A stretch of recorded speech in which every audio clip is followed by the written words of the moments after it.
Good afternoon. Today I'm going to make one of our another favorite Moody dish, and that's dal, which is also lentil stew.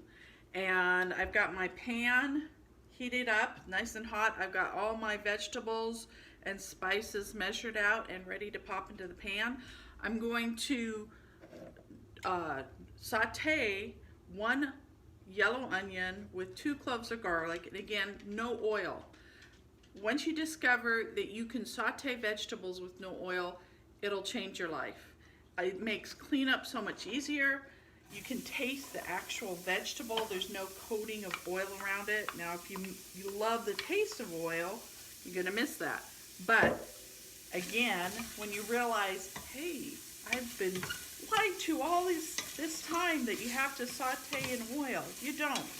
All you need is a hot pan, and your vegetables, your onions will caramelize nicely. If you need to, you can always add a little water if it gets a little dry and the vegetables stick, but other than that, you really don't need to saute vegetables in oil. So to this recipe, you're gonna need 1 onion, 2 cloves of garlic. I've got 4 carrots diced. I have about 1/4 of a head of cauliflower and 1 zucchini diced. I have 2 small russet potatoes diced. I'm using 2 cups of red lentils, and I have a mixture here of different spices. I have turmeric, a teaspoon of turmeric. I have about 2 teaspoons of cumin, 2 teaspoons of salt. I've got a teaspoon of cardamon, a teaspoon of garam masala, and about 1/8 of a teaspoon of chili powder. And I think that's about it. So it smells really good. And I think I added some curry powder to this too. So I have that all laid out, ready to go. I don't know if you can hear that, but it smells really good, the onions and the garlic. So to this, I'm going to add my vegetables that take the longest to cook. That's usually how I cook vegetables on a pan. So onions first, you don't want to eat raw onions. Next, I'm going to add my carrots. And I also have 4 cups of broth. And I use a vegetable broth. Get called Better Than Bouillon broth. They make all different flavors. They make a mushroom broth. I just tried their roasted garlic broth, is really good, but I recommend this kind of broth. And I'm also going to use a can of coconut milk. When you're cooking with lentils, and this is good to know with really any type of dried bean, legume, grain, know what the ratio is of the grain or the bean or the legume to water. For lentils, it's 1 to 3. So if I was cooking 1 cup of lentils, I'd need 3 cups of liquid. So I've got about 6 cups of liquid to my 2 cups of lentils, which is the broth and the coconut milk. So I'm just coating the carrots in the mixture of the onions and the garlic. And now I'm going to add the zucchini and the cauliflower. Make sure you can see this. There we go.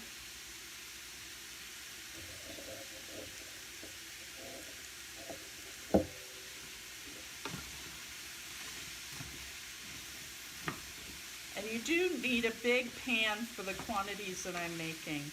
This lentil stew will last a couple days. It's great over rice or just by itself.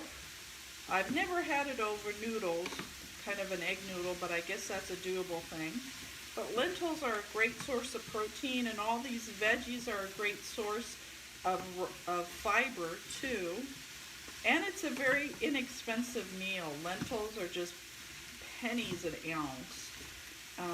And I'm probably using, gosh, over a pound of lentils for this.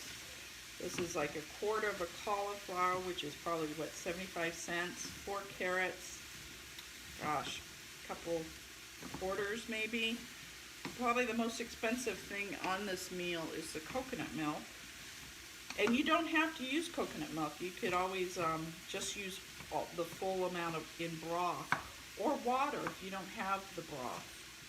And the other nice thing about this dish, you can vary the vegetables. I've often put in peppers, red, yellow, orange peppers in this. Not use zucchini. What else would you use? Squash, yellow squash, a variety of different vegetables. Or you could just cook it with the onions and the lentils. That would be good too. So to this, before I add everything else, I'm going to add my spices and let those start cooking and coating all the vegetables.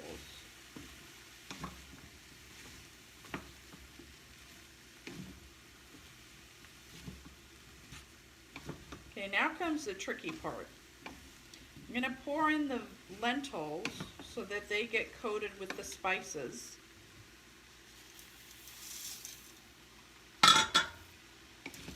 I add the potatoes last because I don't want mashed potatoes. I want them to maintain their diciness, their shape. So those are going to kind of go in, oh gosh, 10-20 minutes before the whole pan is done, probably 20 minutes.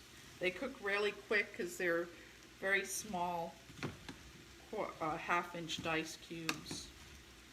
Okay, so now comes the tricky part I was telling you about, to make sure, hopefully, it's not going to overflow the pan.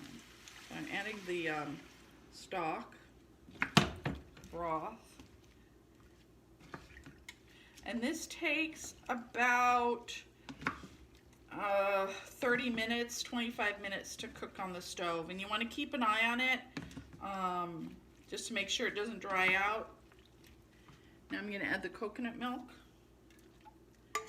and I'm going to let this cook over medium heat for like the 30 minutes, and just before the 30 minutes are up, about 20 minutes in, I'm going to add the potatoes.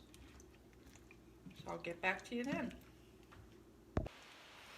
Okay, the lentils are just a tad bit underdone, so I'm going to add my potatoes now. And this is, again, 2 smallish size russet potatoes, peeled and diced. And I want to maintain their size. I don't want them to be mushy, so I'm adding them now. There's still enough liquid, and it's bubbling away. The lentils probably about 10 minutes away to 15 minutes away to being completely done. So 15 more minutes.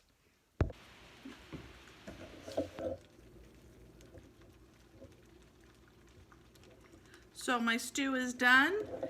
The potatoes are cooked through, nice and soft, so are the carrots.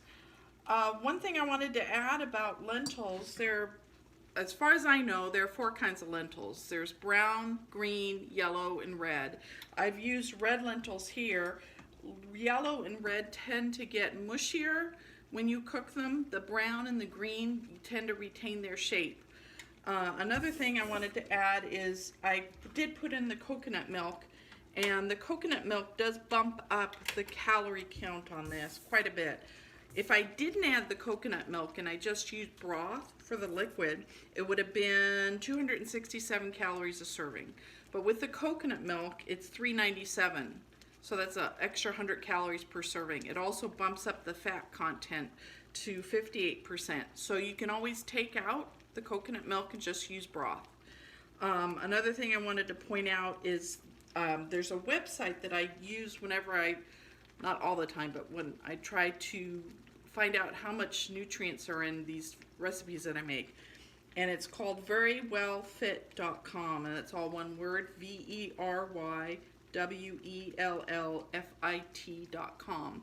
And you just plug in the amount of your ingredients, and it gives you an analysis of the protein count, the fat count, the sodium count, the calories, And in this, with the coconut milk, per serving, it's 379 calories, 68% fiber. So it's a good meal for fiber content, 30% iron, 25% potassium. So if you don't want to use the coconut milk, this is reduced to only 2% fat.